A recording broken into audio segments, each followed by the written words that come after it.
Ahí empecé a grabar, ¿eh? Volvemos aquí al programa.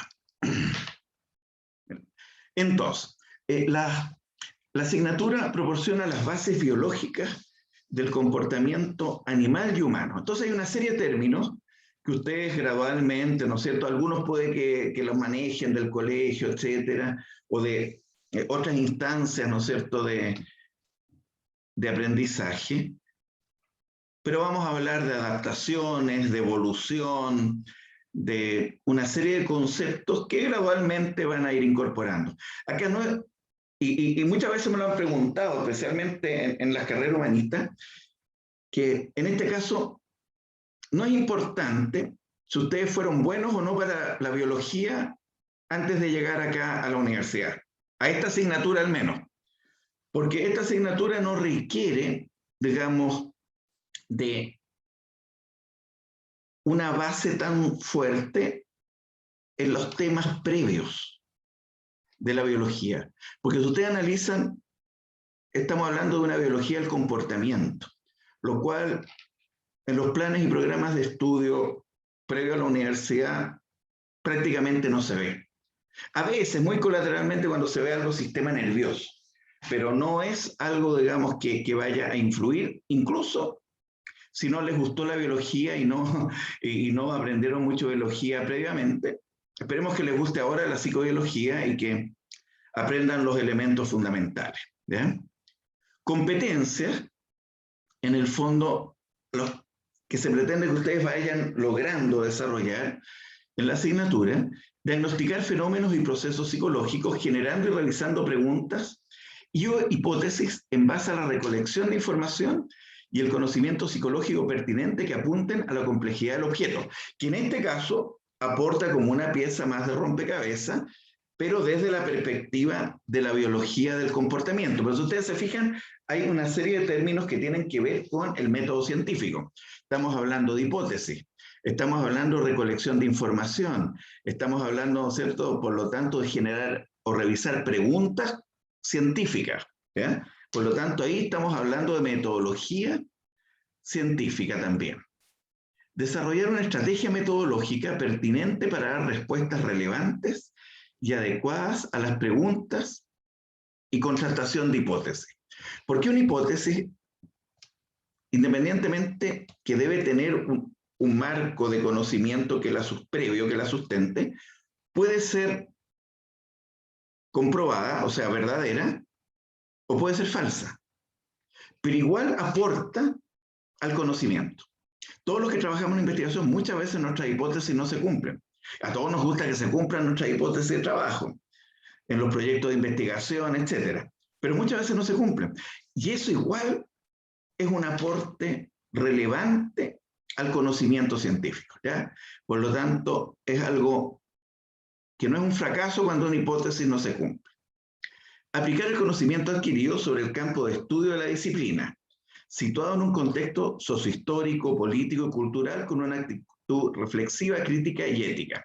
Bueno, en psicobiología, ¿no es cierto?, y en todo lo que tiene que ver esta área biológica del comportamiento, el análisis es importante, hay aspectos, ¿no es cierto?, de enfoques críticos, hay contextualizaciones históricas que tienen que ver cuando se generaron ciertas teorías, y también la contextualización actual, y aspectos bioéticos, ¿no es cierto?, a considerar también.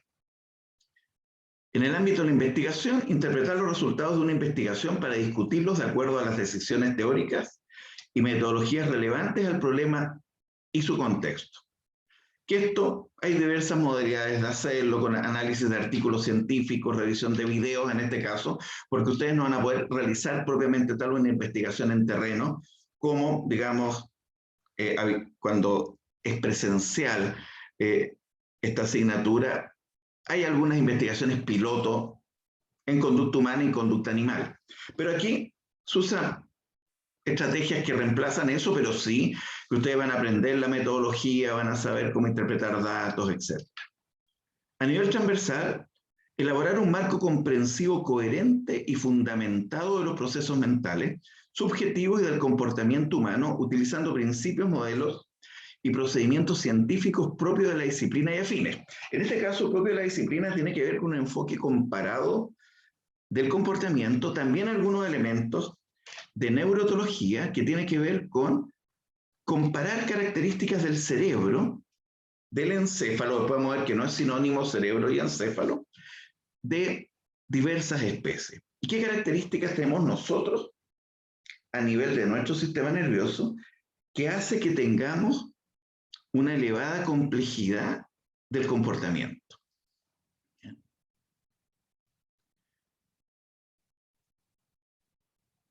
También otros aspectos o subcompetencias a considerar: elaborar estrategias de búsqueda de información pertinente a la disciplina y disciplinas afines.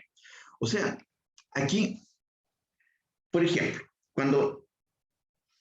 cuando yo estudié el posgrado, que lo hice en zoología, y ahí tuve mis primeros cursos de etología como alumno posgrado,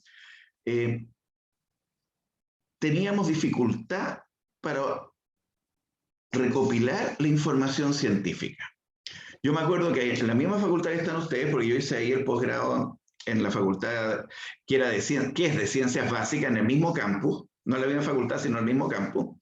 Efectivamente, yo recuerdo que todos los lunes tenía que ir a revisar a la biblioteca unos libros enormemente anchos, con una letra infinitamente chica, que uno tenía que buscar todas las publicaciones que habían salido en el mundo respecto al tema que uno estaba investigando, ¿ya? Que era zoología en este caso.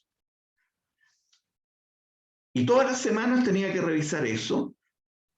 Muchos de los artículos científicos no estaban en la biblioteca en Chile y había que mandarlos pedir a las bibliotecas o a las universidades extranjeras, y eso a veces tomaba 2 a 3 meses que llegara por correo el artículo científico. Eso era una dificultad no menor, ustedes se darán cuenta. Pero ¿qué pasa ahora? Para las nuevas generaciones de profesionales es lo inverso.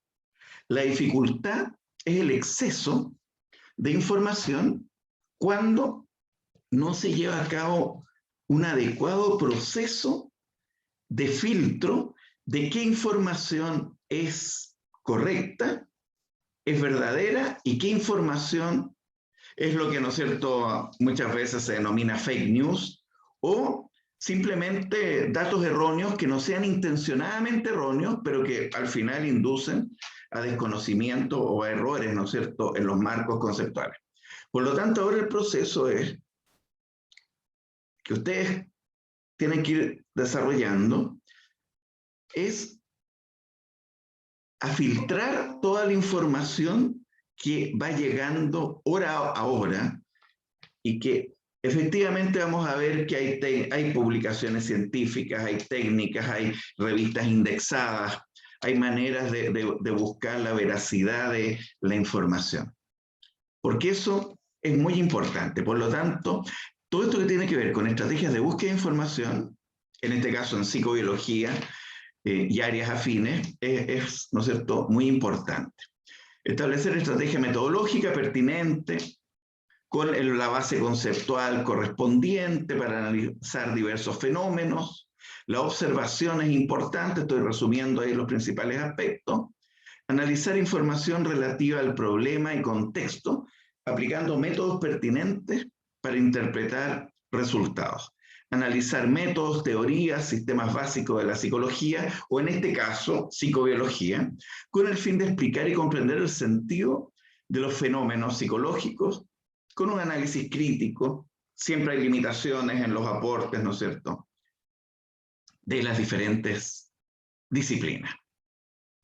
Como resultado de aprendizaje, que también uno denomina objetivo, comprender el comportamiento, y aquí está clave, aquí está como la clave de lo que es ya precisamente no algo tan transversal, sino más específico de la asignatura, que es comprender el comportamiento animal y humano desde una perspectiva evolutiva, moderna, o sea, actual, considerando su carácter adaptativo mediante el análisis de ejemplos y modelos relevantes de la biología del comportamiento.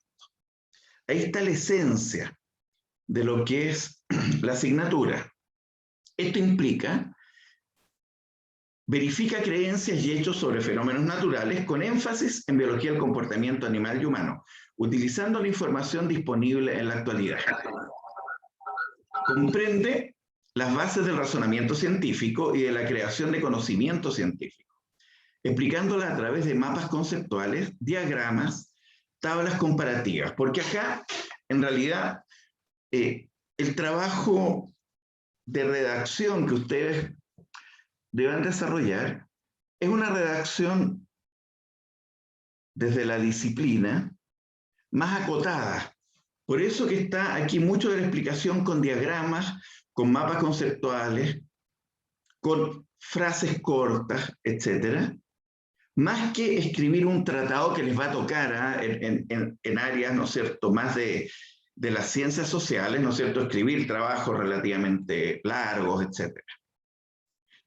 También se pretende, ¿no es cierto?, que analicen la relación entre biología y sociedad, comprendiendo el aporte de las ciencias biológicas en el ámbito de la psicología.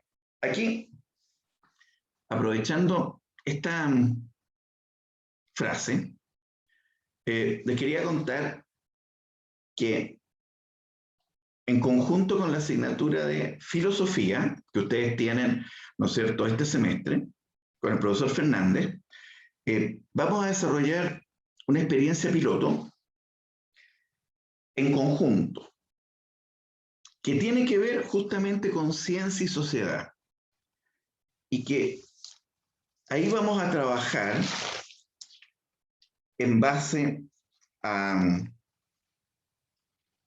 una idea central que además hemos tenido reuniones y va a participar un biólogo de la Universidad de Playa Ancha, del Centro de Estudios Avanzados, José Antonio Muñoz, que es un investigador muy destacado en el área de psicología y biología de la conducta, y él va a ser un piloto. Vamos a tener, después les vamos a explicar más el detalle, presentaciones pilotos sobre un tema que la van a ver desde la perspectiva de este biólogo, desde la perspectiva de la etología, que la planteo yo, con un enfoque comparado primates no humanos y especie humana, y de un enfoque de la filosofía que lo va a plantear el profesor Fernández. Y en base a eso se va a generar una actividad conjunta, que por primera vez vamos a desarrollar en estas dos asignaturas. No quiero adelantar, digamos, detalles, y esto está pensado para tirado, digamos, para fundamentalmente cerca de fines de abril, esta actividad, ¿ya?, la cual nosotros antes ya hemos tenido reuniones, estamos de acuerdo en la temática y vamos a grabar los pilotos y vamos a generar toda esta instancia de trabajo con el equipo ayudante de las asignaturas y también, ¿no es cierto?, en beneficio de ustedes. ¿Ya? Por lo tanto, esa es una idea bien interesante que vamos a desarrollar en conjunto para que se vea interrelación. O sea, se analiza relación entre psicobiología y filosofía. Miradas que no tienen por qué ser las mismas. Pueden ser antagónicas en ciertos casos o complementarias en otros casos. Y así se va avanzando, ¿no es cierto?, en la comprensión científica de diversos temas. Se pretende también que ustedes puedan trabajar de manera colaborativa. Hay trabajos en grupo. Independientemente sea online, ustedes van haciendo los grupos, que ahí el equipo ayudante aporta mucho en esto, y hay un aprendizaje cooperativo, un trabajo grupal ahí. Vamos a ver lo que son los tópicos, pero antes de eso, para que ubiquen el contexto, como yo les puse ahí en el chat y en el programa, supongo que puse mi nombre, no me acuerdo, parece que no, no me acuerdo aquí en detalle, pero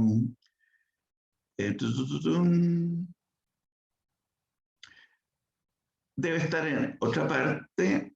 Aquí lo voy a poner en todo caso. Si está antes, no importa que esté repetido.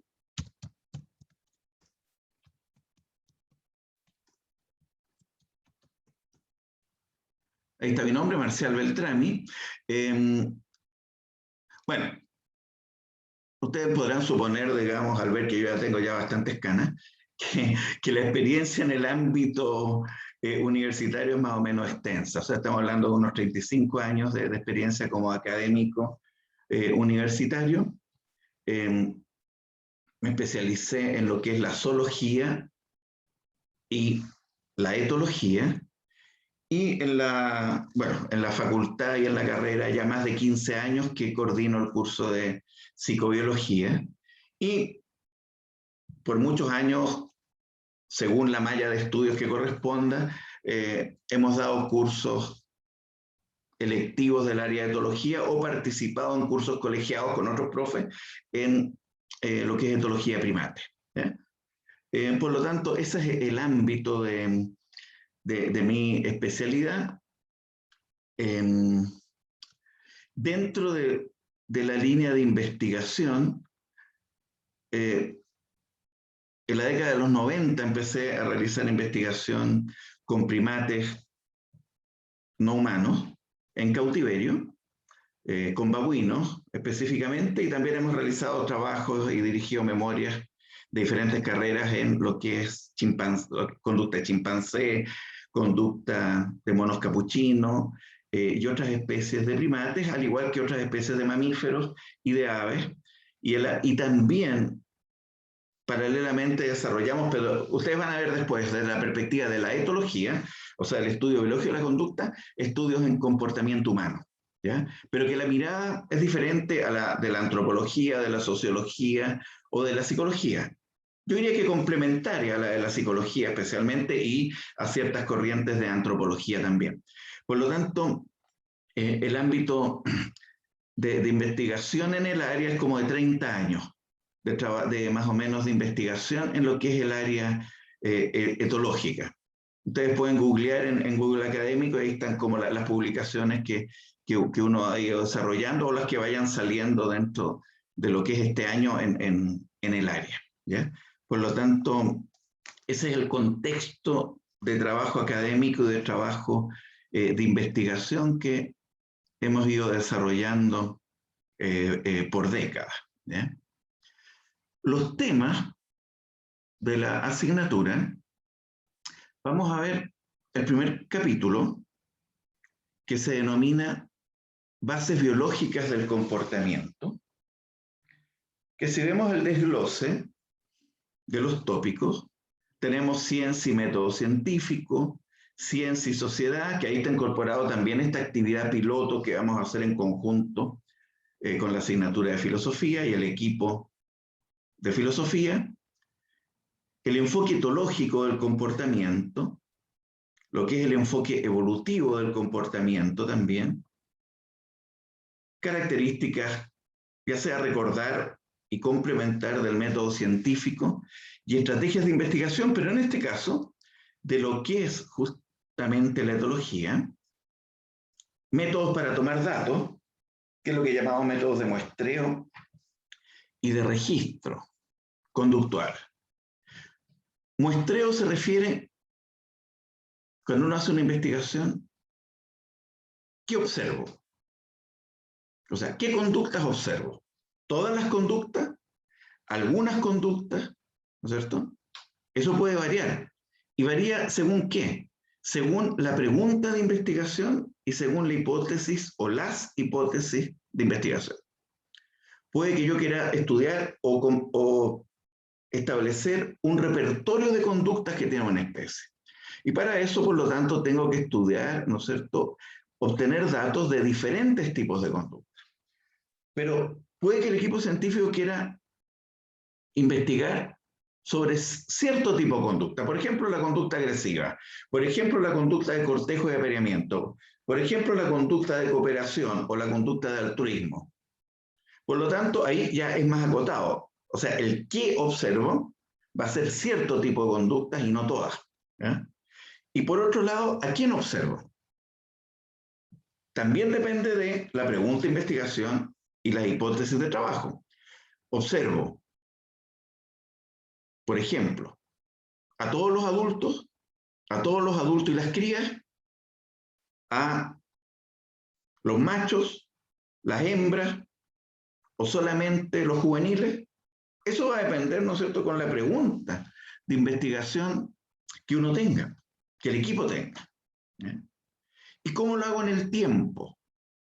Empiezo a registrar en el tiempo cero, estoy 20 horas registrando, lo cual se puede hacer si se filma, ¿no es cierto?, con un dron o se filma automáticamente, pero no directamente, y uno después va revisando, o lo hago en periodos acotados de tiempo.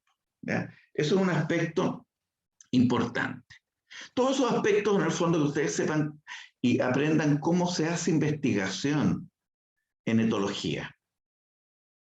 Ya vamos a hablar de lo que es la etología propiamente tal, por el momento, que es una escuela biológica del comportamiento animal y humano. O sea, que estudia el comportamiento animal. Yo digo comportamiento animal y humano para enfatizar que también, ¿no es cierto?, estudia la especie humana, porque nosotros estamos en el reino animal. Somos mamíferos y somos primates, por lo tanto, podría estar implícito, pero uno se ha acostumbrado con los años a explicitar que también está, ¿no es cierto?, considerada desde esta perspectiva el estudio de la especie humana, ¿ya?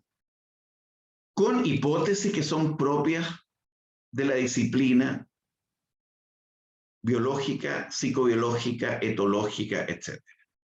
La relación entre biología, etología y psicología, que esperamos que esto, ¿no es cierto?, gradualmente, ¿no es cierto?, se vaya logrando esa comprensión. Eso tiene que ver sobre el primer capítulo. Después, a ver, un aspecto también, el programa es lineal, pero esto sería como verlo más tridimensionalmente, porque se van superponiendo en el tiempo. O sea, no les llame la atención que estamos en el primer capítulo y vamos a estar hablando de evolución de la conducta o de algún elemento de sistema nervioso y conducta. Por lo tanto, claro, hay que ponerlo linealmente, pero esto sería como un modelo tridimensional con volumen, de manera tal que efectivamente hay temas que uno los va viendo en diferentes tiempos. Pero sí que la idea es que efectivamente se van a analizar las temáticas. Evolución y comportamiento. Aquí recordar, o si no las saben, digamos que las conozcan, las principales teorías evolutivas, como Lamarck, Darwin y el neodarwinismo o teoría sintética de la evolución, que también comprenden algunos conceptos importantes en evolución, como adaptación. ¿Qué serán las adaptaciones morfológicas, fisiológicas, conductuales? Por ejemplo, los delfines son mamíferos. Tienen adaptaciones, si ustedes analizan, ¿no es cierto?, la forma corporal, parece un pez. Tiene una aleta, una cola, ¿no es cierto?, una aleta caudal y tiene una aleta dorsal. Y podría parecer un pez, pero es un mamífero. Tiene pulmones. Por lo tanto, tiene que salir a respirar aire. No tiene branquias como los peces. Por lo tanto, no obtiene el oxígeno, ¿no es cierto?, directo del agua. Entonces, por ejemplo, cuando el delfín, esto es válido también para las ballenas, para los cetáceos, duerme. ¿Habrá riesgo que se muera ahogado porque está durmiendo y empieza a tragar agua? ¿Qué pasa con eso? ¿No es cierto? Después voy a contestar una pregunta ahí del chat. Efectivamente, tiene unas adaptaciones muy espectaculares a nivel de su cerebro, el delfín. Estamos tomando el delfín como ejemplo porque es donde se han hecho más estudios al respecto en ese grupo. Y como ustedes saben, ¿no es cierto?, muchas especies tienen los hemisferios cerebrales separados en hemisferio cerebral derecho y hemisferio cerebral izquierdo. En los delfines, cuando duerme, no está durmiendo al mismo tiempo con los dos hemisferios cerebrales, sino que tiene un hemisferio cerebral que está durmiendo y el otro está despierto. Y por eso está con un ojo abierto y un ojo cerrado. Y esto lo va alternando en los periodos de sueño. Y eso hace que el animal está como casi, entre comillas, medio sonámbulo, que por lo tanto detecta algún peligro, estando así, ¿no es cierto?, semidormido, como por ejemplo el ataque de un tiburón, y puede escapar. Y lo otro, que en promedio cada 5 minutos está saliendo a la superficie y respira aire. Y después está bajando. Por lo tanto, imagínense ese ejemplo de adaptación, que es una característica que al organismo le permite sobrevivir y o reproducirse en un ambiente. Es una adaptación espectacular que tienen, digamos, por ejemplo, los delfines. Vamos a conversar de evolución de la conducta. Conducta agresiva, mecanismo inhibitorio de la agresividad en el reino animal. ¿Qué aspectos del sistema nervioso están relacionados con las conductas más importantes a nivel general acá? Evolución, pero también hay conducta altruística operativa en el reino animal. Evolución de las sociedades, pero enfatizando los primates, porque nosotros somos una especie más de alrededor de 460 especies de primates. Sistemas de apareamiento y de elección de pareja, que tiene que ver con, al final, la reproducción. Y algunos elementos de evolución y conducta, de qué manera el contexto ecológico ha influido o puede influir en la evolución del comportamiento y los sistemas sociales en los primates. Estos dos capítulos que he leído, yo diría que está como la esencia del curso ahí.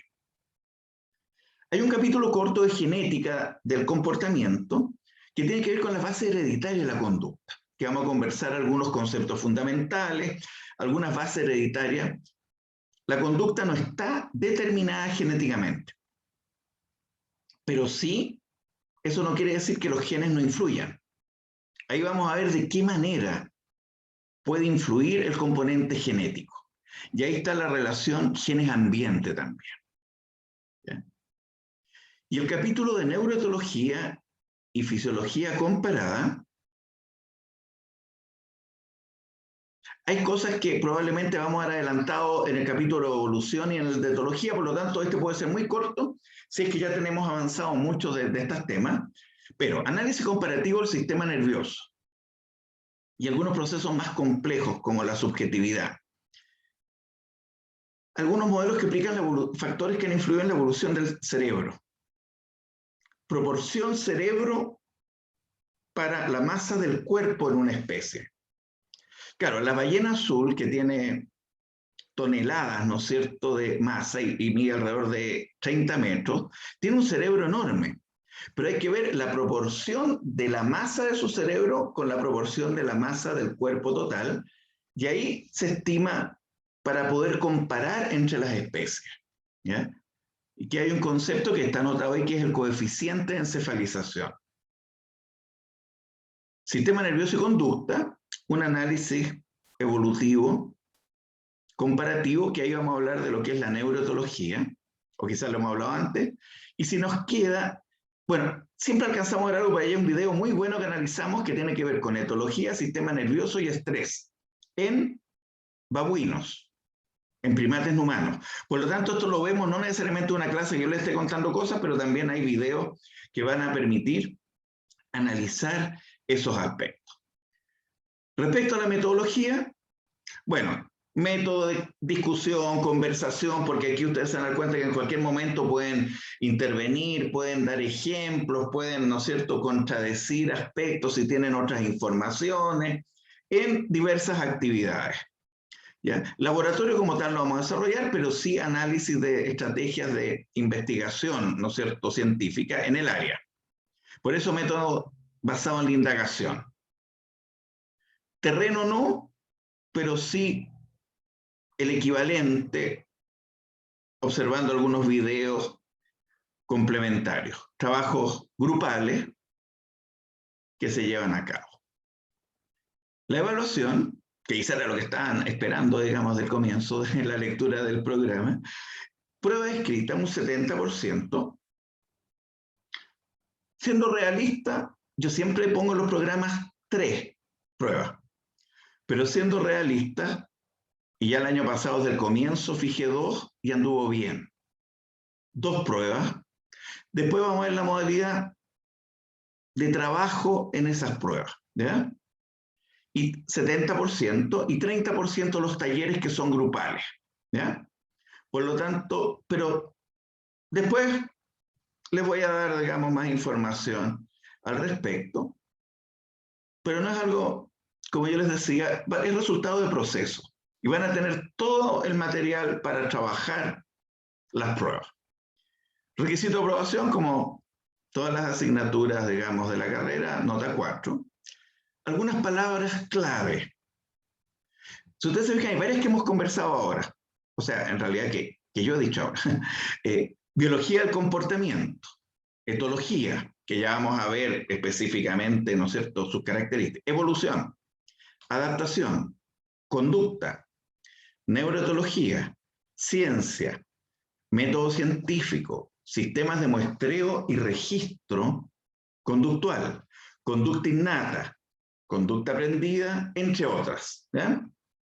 Hay una bibliografía que no quiere decir que porque está ahí ustedes van a tener que leer todo eso, y especialmente que estamos pensando que no hay acceso a mucho material, me refiero impreso, pero sí que hay diferentes elementos que uno para la estructura del curso ha ido tomando. Pero, por ejemplo, el libro de Carranza yo se los envío esta semana, porque está en PDF y autorizado por el autor, que es un etólogo español, para que lo usemos en docencia. Por lo tanto, no hay problema en que el PDF está el libro completo de la edición del año 2000, que efectivamente la estamos usando hace bastante tiempo y es muy bueno y deja elementos y de ahí importantes de la etología moderna, pero no es que tengan que leerlo entero, sino algunos capítulos. Y ahí se van a ir indicando, por ejemplo, para la unidad 1 y 2, está considerado ahí, la expresión de las emociones. Tomamos temas en esas unidades. No quiere decir que tengan que leerlo pero sí yo tomo elementos para el análisis en clase. Al igual que cualquier libro de biología general les puede servir si tienen alguna duda, que sea del año 2000 en adelante. Y hay en internet varios libros. Yo aquí coloqué uno como referencia, el Curtis, de Elena Curtis, que es bastante bueno, pero como referencia. Hay otro libro de etología, como Colmenares, un primatólogo, etología, psicología comparada y comportamiento animal, pero que yo voy en clase mostrando algunos elementos, también de sociobiología, de Edward Wilson, y algunos otros libros que aquí no tienen que meterse directamente al de neurociencia y conducta, pero digamos, algunos conceptos que yo voy utilizando. Y hay un libro muy entretenido de Robert Sapolsky que se llama Compórtate, que Robert Sapolsky, yo tengo otro libro de él acá, porque el otro lo tengo, no se me ocurrió traerlo, que es este libro, ahí, que quizás ahí se logra ver, que es un primatólogo muy destacado, que este es un libro que logré que me lo trajeran en pandemia el año pasado, que es muy entretenido, que se llama Memorias de un primate. No tienen que leer este, porque esto es casi como un libro así, casi que yo me los leo en el verano, y tiene que ver sobre las historias de él en terreno cuando estudió en África los babuinos. Pues si ustedes googlean a Sapolsky, es destacadísimo.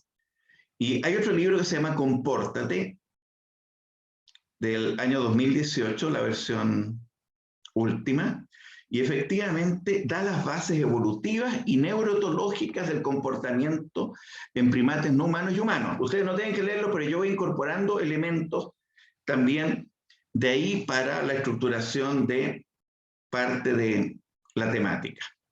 El libro Plumbing no tienen que ustedes leerlo, pero hay algunos elementos y ejemplos que yo voy incorporando del análisis de conducta humana que da este genetista. Hay otros libros complementarios. Yo coloqué algunos, por ejemplo, El pasado de la mente, de Gazzaniga, de Maturana, académico por muchos años y formado, digamos, en gran parte en la Universidad de Chile, del área de neurobiología. Está el árbol clásico, no, el libro clásico que se llama El árbol del conocimiento, que es bien interesante. Algunos sobre psicobiología de conductas agresivas, coloqué como ejemplo Franz de Waal, primatólogo muy destacado, que hay un libro muy entretenido también, que yo lo recomiendo para el verano. Tenemos la suficiente inteligencia para estudiar la inteligencia de los animales. Y diversos otros artículos que sirvan como referencia, ¿ya? Que sirvan como referencia. Pero que indudablemente ustedes van a, el de Carranza, algunos capítulos, algunos artículos por ahí que van cambiando todos los años, por eso yo no los anoto. Ya hay artículos diversos que van cambiando, ¿no es cierto?, de acuerdo a lo que uno considere lo más adecuado, de acuerdo a los contextos también, los tiempos, etc. Me preguntan también ahí, Pablo, respecto al darwinismo social. Hay, no es que esté considerado como verlo como un tema así específico, pero cuando veamos teoría de Darwin podemos analizar algunos aspectos, digamos, colaterales en relación a lo que plantea el darwinismo social. Ojo, que Darwin nunca estuvo de acuerdo que su teoría se proyectara hacia ningún tipo de visión política para lo que es la especie humana. ¿Eh? Pero eso no quiere decir que hay ciertos elementos, ¿no es cierto?, que efectivamente pueden en algún momento históricamente, ¿no es cierto?, también haber sido consideradas. Ahí me preguntan también sobre la teoría del apoyo mutuo. ¿Te acuerdas de qué autores? Porque hay varios que toman esa temática. Es de Kropotkin, creo, el anarquista. Ya, perfecto. Mira, aquí vemos más que nada lo que tiene que ver con la visión más biológica relacionado con las temáticas, claro, cooperativas, altruísticas, dentro de lo que el tiempo lo permite. Pero sí que les queden los elementos biológicos que ustedes después pueden seguir complementando y, ¿no es cierto?, tomando temáticas asociadas. ¿Ya? Si está dentro de los elementos de nuestra área, ¿no es cierto?, podemos aportar más. Incluso también ahí, ojo, que también está el área de la filosofía que puede aportar, digamos, en relación a esto. Así que una buena también ahí pregunta también para esas áreas. Eso, cualquier otra pregunta que tengan, porque hoy día, más que nada, el objetivo es la presentación del curso. Voy a dejar de grabar en este momento.